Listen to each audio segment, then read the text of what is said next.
안녕하세요. 오늘 제목을 우리의 구원 어디에 기초를 해야 할까요? 라고 이렇게 정했어요.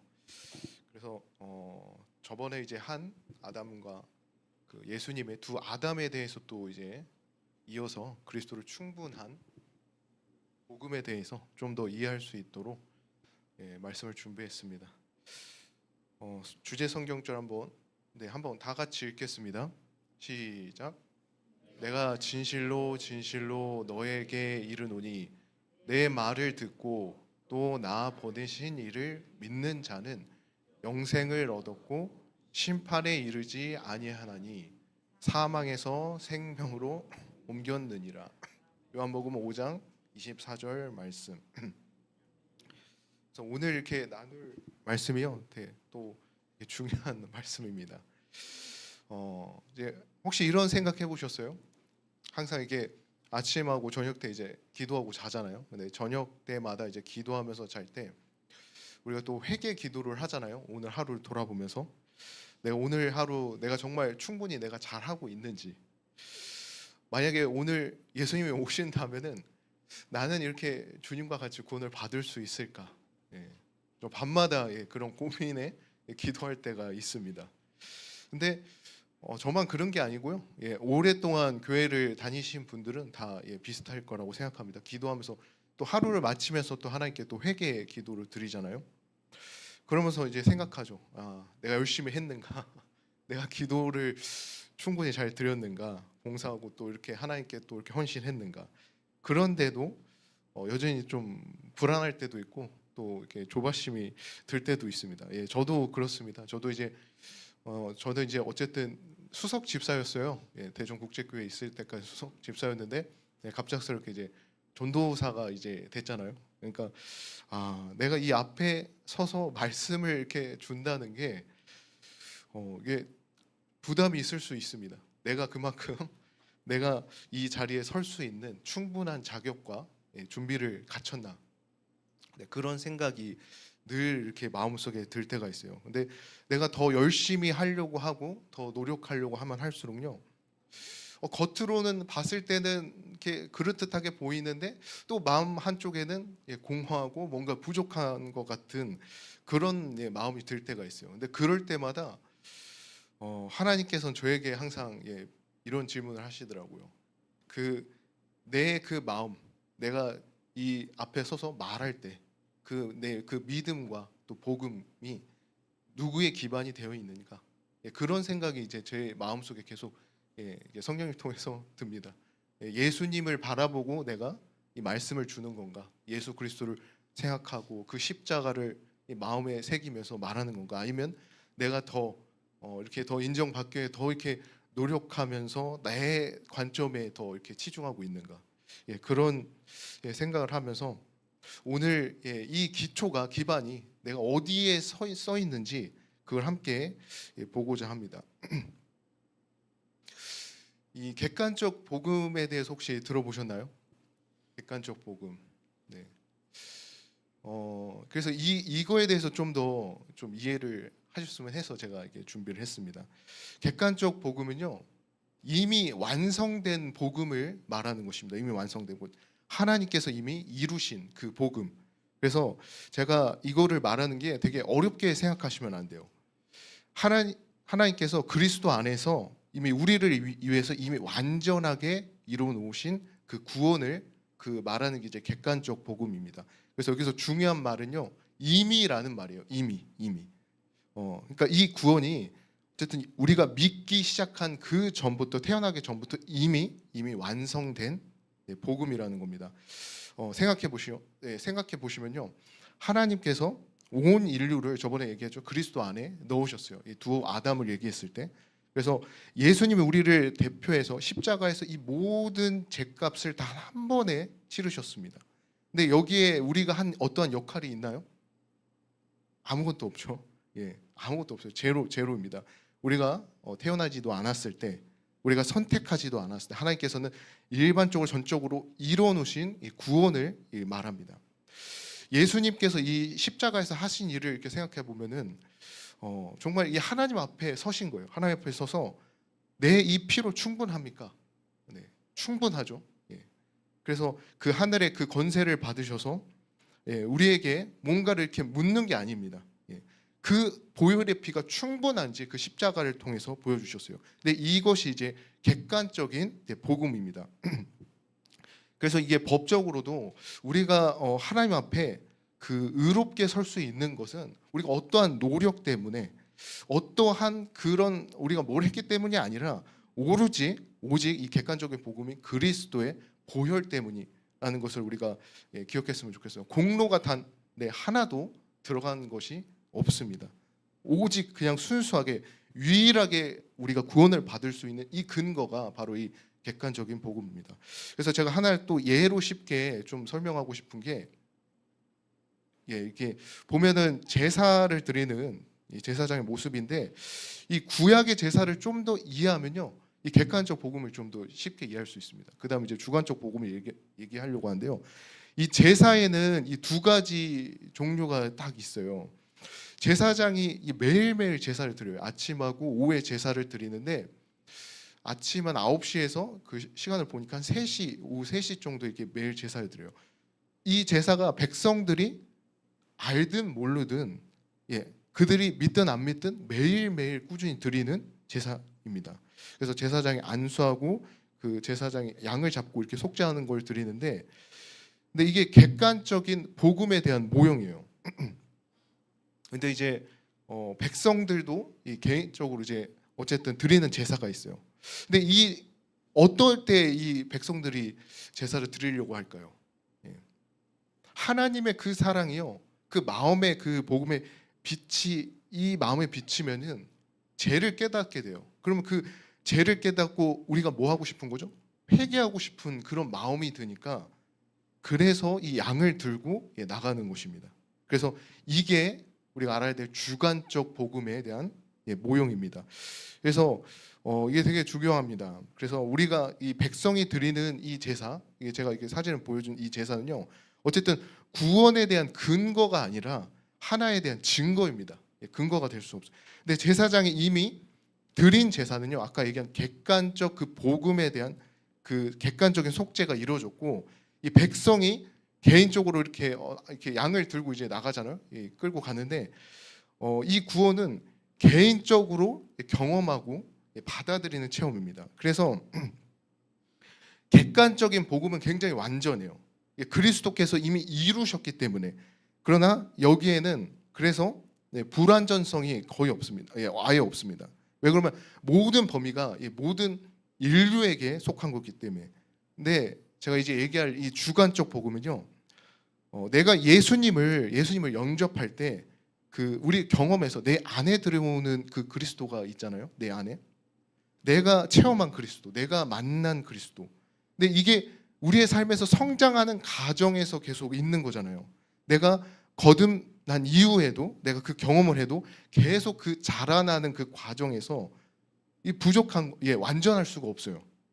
그래서 적응 범위도 개인적인 나에게만 적용됩니다. 그래서 제가 이 진리를 예전에 이제 오래전에 이거를 좀 더 깨달았을 때 참 이 마음에 되게 큰 변화가 좀 일어났었습니다.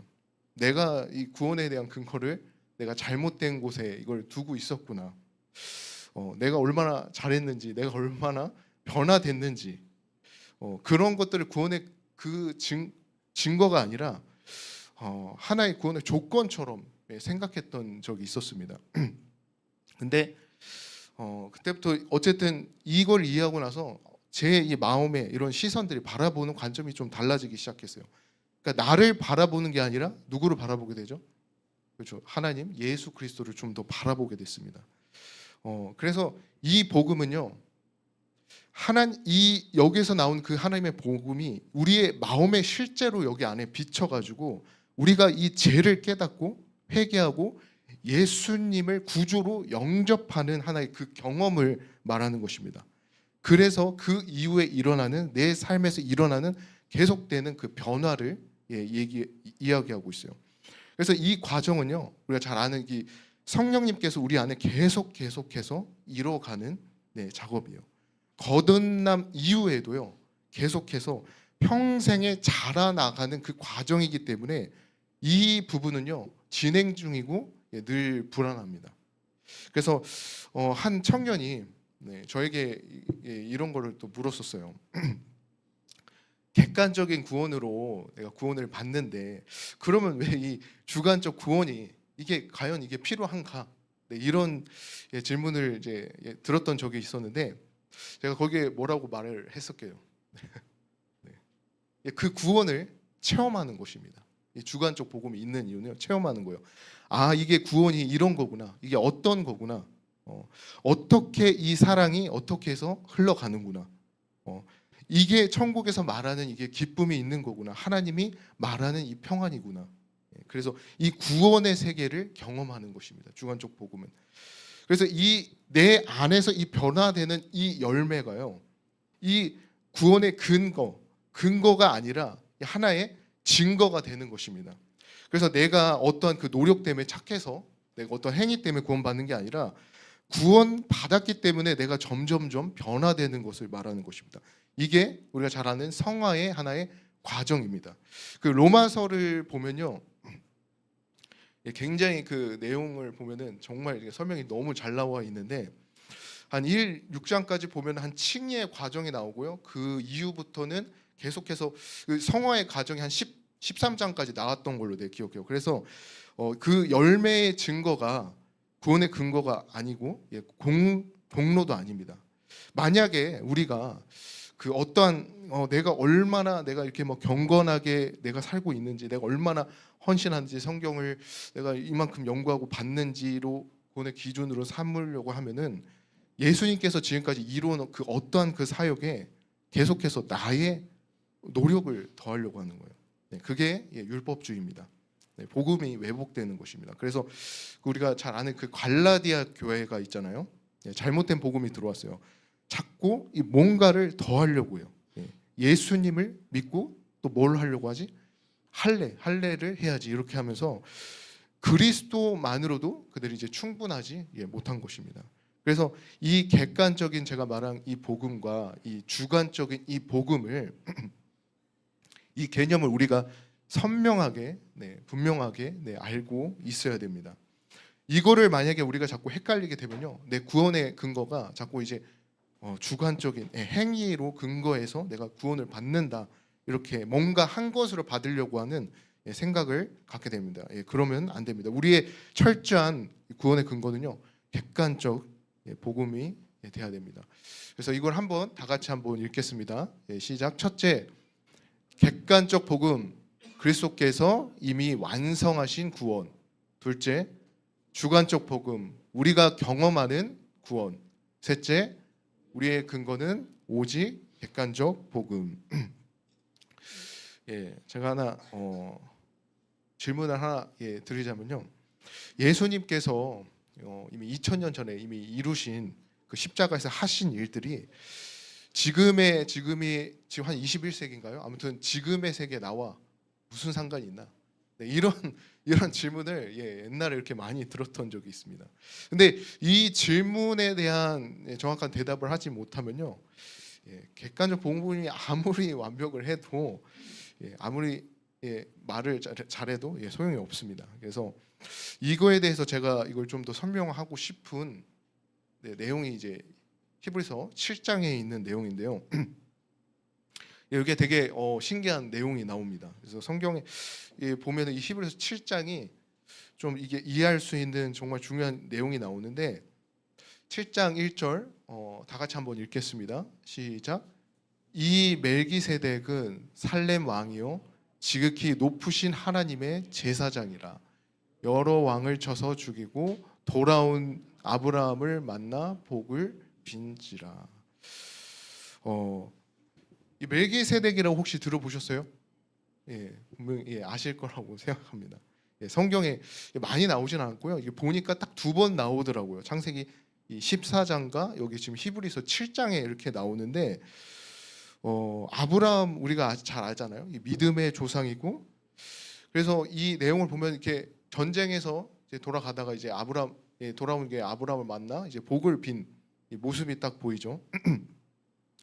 이때 이제 그 조카 롯을 구했던 그 스토리가 있고 그 이후에 이제 멜기세덱이 이제 나오는데 이분이 누구냐면 1절에 본 것처럼 살렘 왕이고 하나님의 제사장이고 그리고 제가 이제 그 이 사진을 이제 AI로 이제 만들었는데 이 포도주와 떡으로 가지고 나와서 이제 아브라함을 축복하는 그 장면입니다. 사진이 이렇게 나왔는데 그래서 2절에 보면은 그 아브라함이 이 파란색에 보면요 모든 것을 10분의 1을 그에게 나누어 주노라. 이 내용 이 중요한 포인트가 아브라함이 멜기세덱에 여기서 뭘 하죠? 11조를 드리잖아요. 11조를 이 전리품 중에서 이 가장 좋은 것 중 그 10분의 1을 드립니다. 그래서 근데 이거를 보면은 그만큼 아브라함이 이 멜기세덱을 최고로 존경했다. 네, 그걸 또 볼 수 있고 그를 하나님의 대리자로 여긴다라고 이렇게 볼 수 있습니다. 그래서 이 7절에 보면요, 7절에 보면 제가 읽겠습니다. 논란의 여지 없이 낮은 자가 높은 자에게 축복을 받느니라. 근데 이걸 보니까 우리의 문화도 이거 비슷한 것 같아요. 우리의 문화도 그래요. 누가 누구를 축복하죠? 보통은 윗사람이 아랫사람을 축복하잖아요. 또는 이렇게 나이가 많은 분들이 또 이렇게 축복하고 또 목사님이 또 우리를 또 축복하잖아요. 그런 것처럼 멜기세덱이 아브라함을 축복했어요. 그러면 누가 더 높은 거죠? 그렇죠. 예, 멜기세덱이 훨씬 더 높은 겁니다. 그리고 아브라함은 11조를 이렇게 드렸습니다. 11조는 원래 누가 받죠? 제사장이 받는 거잖아요. 제사장이 받는데 그리고 높은 사람이 받습니다. 근데 결론은 멜기세덱이 아브라함보다 서열이 훨씬 높다는 것을 말하고 있습니다. 그래서 5장 6절 5, 6절 제가 한번 읽겠습니다. 레이의 아들들 가운데 제사장의 직분을 받은 자들은 율법을 따라 아브라함의 허리에 난 자라도 자기 형제인 백성에게서 10분의 1을 취하라는 명령을 받았으나 레이 족보에 들지 아니한 멜기세덱은 아브라함에게 10분의 1을 취하고 약속을 받은 그들을 위하여 복을 빌었나니. 레이 자손들도 제사장으로서 이렇게 11조를 받고 있음을 보여줍니다. 이게 하나의 율법의 명령이에요. 그런데 이 멜기세덱은 레이의 이 족보도 아닌데 아브라함에게 11조를 받았다는 겁니다. 똑같이 근데 똑같이 11조를 받았기 때문에 멜기세덱도 여기 보면은 제사장의 라인에 속하는 거예요. 근데 여기에선 누가 높죠? 멜기세덱이 더 훨씬 아브라함보다 높잖아요. 근데 레이는 아브라함의 후손이니까 멜기세덱이 그 레이 제사장보다 더 높다는 그런 결론이 여기서 이게 이 성경절을 통해 납니다. 근데 제가 더 이게 신기하게 생각했던 성경 구절이 이 8절, 9절, 10절인데 제가 읽겠습니다. 또 여기에 죽은 자들이 10분의 1을 받으나 저기는 산다고 증거를 얻은 자가 받았느니라. 또한 10분의 1을 받은 레이도 아브라함으로 말미암아 10분의 1을 바쳤다고 할 수 있나니 이는 멜기세덱이 아브라함을 만날 때 레이는 이미 자기 조상의 허리에 있었습니다. 어디에 있었다고 하죠? 허리에. 네, 허리에 있었다고 합니다.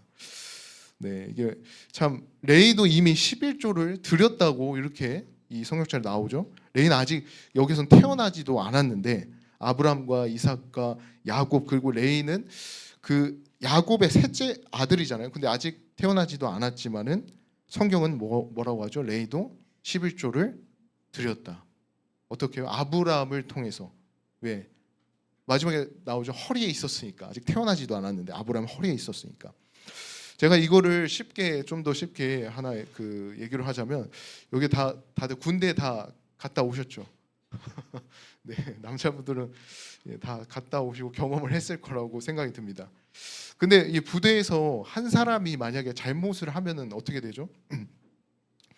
전체가 다 얼차례를 다 받잖아요. 나는 아무런 잘못도 안 했는데 근데 그런 게 소용이 없어요. 무조건 다 받습니다. 그때 참 억울하다 이렇게 생각했던 혹시 있으신가요? 있으신가요, 장로님?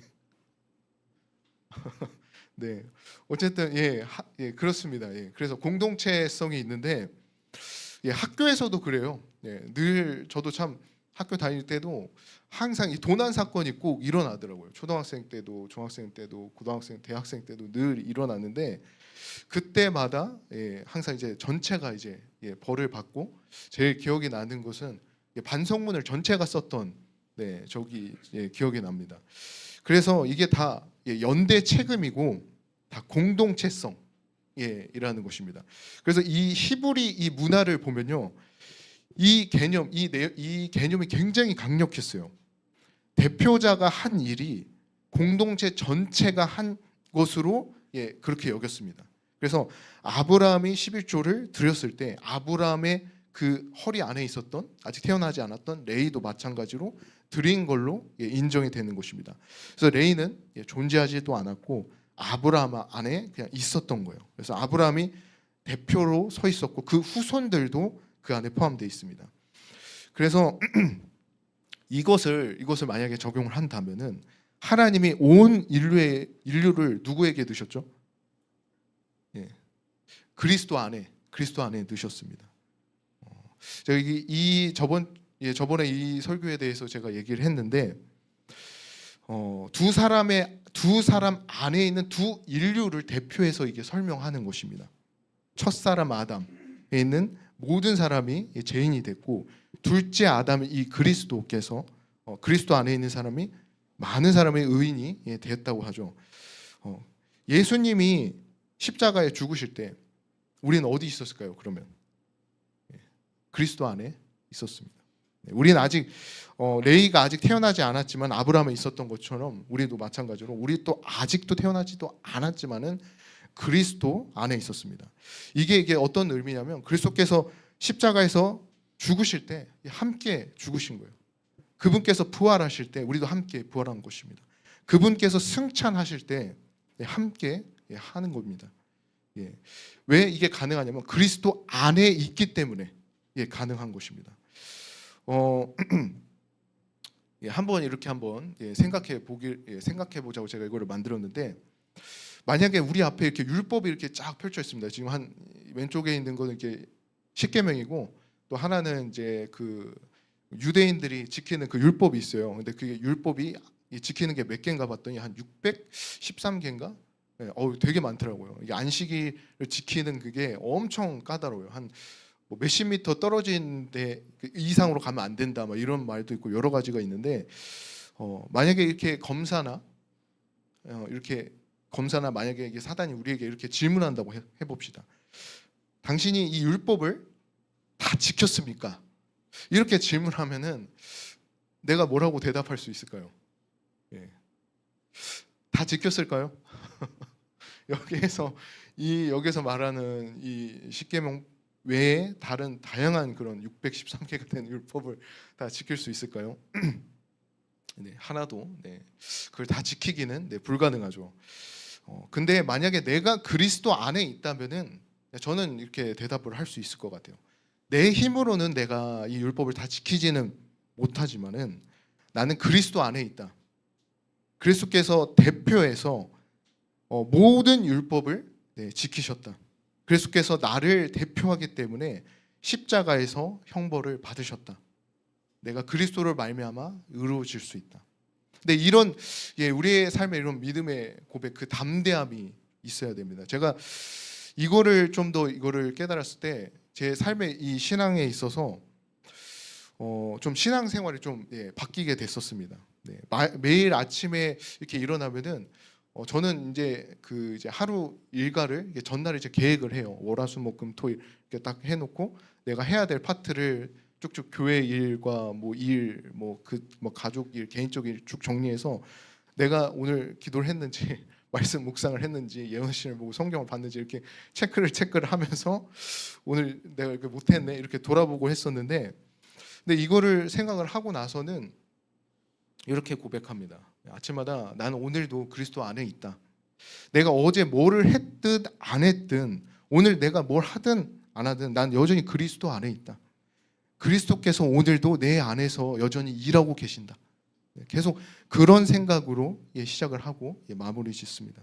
근데 이 고백이요, 이게 여러분이 고백이 되고 이 고백을 시작하고 나서요, 이게 달라지더라고요. 내 안에 있었던 그 불안이 점점점 더 감사한 마음으로 바뀌는 겁니다. 그리고 내가 그 전에는 뭔가 이렇게 못한 그 부분에 있어서 조바심이 느껴지고 했는데 오히려 더 평안이 왔어요. 그래서 저도 성도님들이 이렇게 아침마다 고백을 했었으면 좋겠습니다. 나는 그리스도 안에 있다. 레이가 아브람 안에 있었던 것처럼 나는 그리스도 안에 있다. 그래서 이걸 한번 읽었으면 좋겠습니다. 제가 실패했을 때는 이렇게 말하세요 할 때 같이 읽겠습니다. 시작. 주님, 제가 또 실패했습니다. 근데 제가 압니다. 이 실패가 저를 주님 품에서 떼어놓을 수 없다는 것을. 저는 여전히 그리스도 안에 있고 그리스도는 여전히 제 안에 계시니까요. 잘했을 때는 이렇게 말하세요. 시작. 주님, 오늘 제 안에서 일하신 주님을 봅니다. 이것은 그리스도 안에 있는 제가 경험한 그분의 생명입니다. 감사합니다. 히브리서 7장을 제가 얘기했는데 여기서 말하는 그 핵심은요. 멜기세덱이 레이보다 높고 멜기세덱의 그 반차를 따라오신 예수님은요. 그 모든 제사장보다 비교할 수 없을 정도로 더 훨씬 높으신 분이라는 사실입니다. 그리고 우리는 그분 안에 있다는 거예요. 아브라함 안에 레이가 있었던 것처럼 그리스도 안에서는 우리가 있었어요. 그래서 이거를 정말 이걸 복음이고 이걸 기쁜 소식으로 받아들여야 됩니다. 2000년 전에 있었던 이런 사건들이 나하고 무슨 상관이 있겠어? 전부 다 상관이 있는 것입니다. 내가 그 안에 있었으니까. 그래서 오늘 참 이런 고백으로 사셨으면 좋겠습니다. 나는 그리스도 안에 있다. 내가 이게 나의 정체성이 되고 이것이 우리의 그 구원의 근거가 되었으면 좋겠습니다. 열매 자체가 나무를 살리는 게 아니잖아요.